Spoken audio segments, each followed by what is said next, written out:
we're gonna do this again this week. If you're working out and today's Monday for you, you're gonna repeat this workout at the earliest Thursday.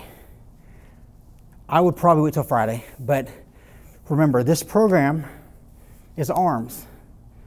I'm gonna put more programs out. So I'm not gonna go over what else you should do in this particular program. I'm gonna go over arms. Eventually I will roll out a complete split, everything. We'll talk about it, we'll cover it all. This is basic. So I don't know what other workout splits you're doing, but I'm gonna give you a suggestion. If you're working out tomorrow, I probably wouldn't do chest because we just killed your triceps. I probably wouldn't do back. I would either go shoulders or legs probably. And you probably should have done chest before this workout and back in that rotation. So I'm just gonna give that out. So that was the end of exercise 1 for triceps. We're gonna go to exercise 2 and let's just roll into this thing. Exercise 2 is gonna be the same joint position. So we're gonna stay overhead. The reason I'm gonna hone that in today is because since it is lengthening your tricep, I'm just kind of adding volume to that lengthened position. The way I am gonna change it is I'm gonna give you dumbbells and we're gonna go seated instead of laying down. What this does change is really nothing within the tricep. This really doesn't change a ton with how it contracts other than we're adding volume. Why does adding volume matter for you? Because adding volume is also a product of adding time under tension because each new set is more time. Adding time under tension and effort is how we build muscle, okay? So we're adding volume to increase the breakdown of the tissue, to increase the repair of the tissue. We're staying overhead because we're staying in that lengthened position, which is gonna activate more tricep. So we're gonna go incline to bench. I could use this bench and go all the way up to close to 90 degrees. But I have this pre-fixed bench, so I'm gonna move it over here and I'm gonna do it on this other bench because it sits more vertical. So I'm gonna bring it in that same spot. So if you have a bench like this, great. If not, just incline your bench to 90 degrees. If you don't have a bench like this that goes up, you can still do it. You can just sit on a normal bench and we can do it without a back pad. I have relatively limited overhead motion. So this is an exercise where you have to cater this to your anatomy. So for me, I kind of need this thing because this gives me a support because it helps me angle my rib cage so that I can get into the right position to do this. So if you have any limited overhead motion, you may want to have a back pad to be able to brace yourself. If you also have limited overhead motion and you in this position is uncomfortable for you, I would continue to do skull crushers. I wouldn't even do this. I would add more sets of what we just did and do 6 sets of that. Because anytime we're playing with the shoulder, we want to respect it. So overhead motion is a potential position of shoulder impingement. Shoulder impingement is what creates rotator cuff tears. And I say all this to say, listen to your body. If you get in this position and this is not comfortable for your shoulder joint, it may not be worth the added benefit of this exercise may not be worth it for you. So go back to what we just did. Okay, so overhead triceps with dumbbells. I'm gonna start a little bit lighter. I'm gonna grab 15s here. We're going shoulder flexion again. So we're here, which look at me. If I go back and I lay down in a skull crusher, I'm in the same position. So relative to my body, I'm in the same position here that I was just in. I'm just now vertical, but nothing changed. I'm gonna grab a dumbbell and I'm gonna put my hands underneath it.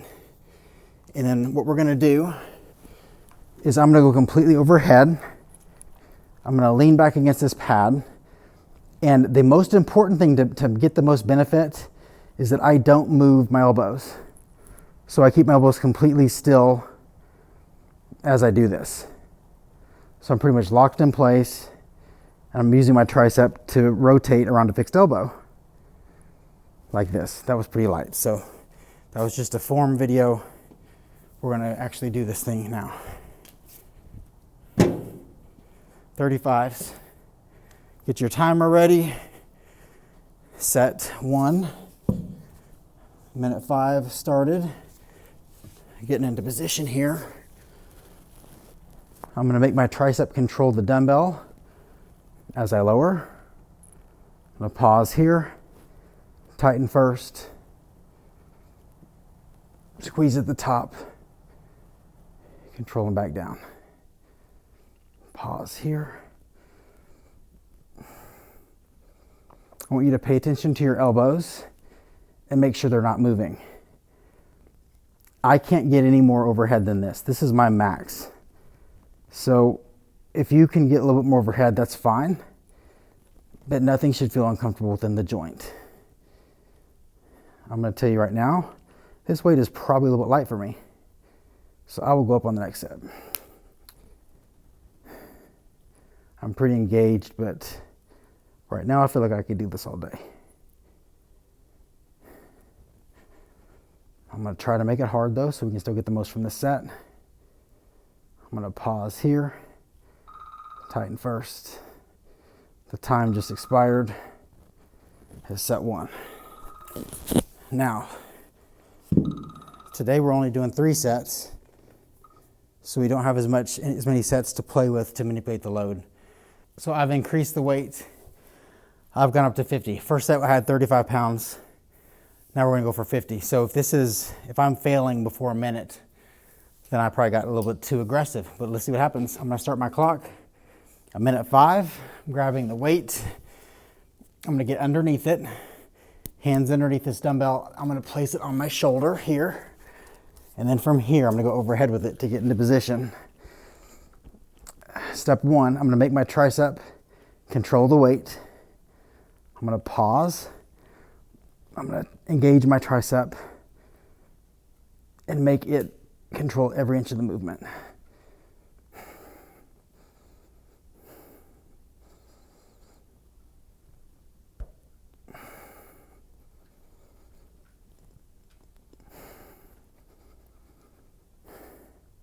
Pause here, tighten first. Squeeze at the top. Control all the way back down. In your head, I want you thinking about, where are your elbows? Am I tightening my tricep? Am I moving at a controlled pace? And am I making sure that I'm in control of the weight and the weight's not in control of me? You've got so much to think about as you do this. That's the end of the set. I'd say I maybe had 2 or 3 more I could have done, so I'm pretty close to the effort level I want to be at. That was set 2. That was our 5th set of triceps. And that was also our 5th set of overhead triceps. So we decided today to add volume in that overhead position, increasing the length of the tricep, which maximally engages your tricep. We will change these things week by week, and I'm going to talk you through why we change them. And ways that we can continue to add strategic variation. One thing I think that is important to continue to reinforce, because I do this on a daily basis with people, is that exercise variation is important, but it's also relatively overrated, because if you're making strategic exercise changes, you get to where you have this kind of limited ability to change things. And at that point, it really just gets down to your mastery of each exercise and realizing that as you get better at something, you actually get more benefit from it, because your motor neurons in your brain learn how to better send signals to the muscle to contract. Think about it like an athlete. An athlete, I'm a former strength and conditioning coach at the Division I level, so I have worked with the best tennis player in the country. I've worked with some of the best athletes of the country. When you're training athletes, you don't vary their exercise from their sport. You maintain certain things, and those constants have to stay constant, Because if you start switching things up, it makes them worse at their sport. Everything has to be catered to making it match their sport. Exercise is the same way. The exercises we pick have to match your body. They have to match your anatomy. And you get to this place where certain positions are important to continue to reinforce, and you don't want to stray from that. Being ADD and bound up in our social media culture is how you get hurt. And it's actually how you make less progress. When you find somebody that makes sense and knows what they're talking about, it may make you more bored at first, but if your goal is to not be bored, you can find other means of exercise. Like this should not be your outlet anyway. Okay, set 3. One overhead. I just think very logically about things. So to me, if my mind starts straying away from logic and science, I realize that I'm just losing touch. I'm going to tighten my triceps before I move. I'm squeezing through the range, squeezing at the top. I'm fighting this weight all the way back down. Pause here. Tighten first. I want to really focus in here.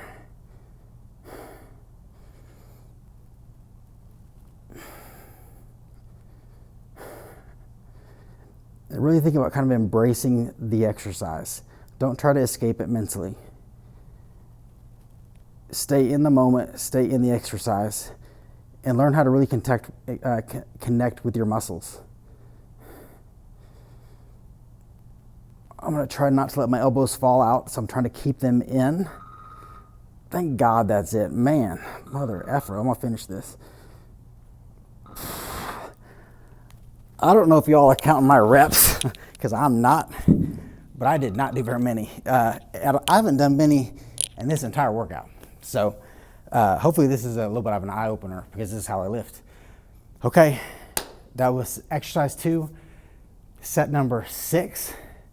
We've got 3 more sets to go. We've done 6 sets of time under tension. Rest time has been a little bit longer because this is our first session. We're going over things. We got so much to go over. The rest time has varied, but that will get more constant as we go. Our next exercise is going to be on the cable machine. So let's go over there.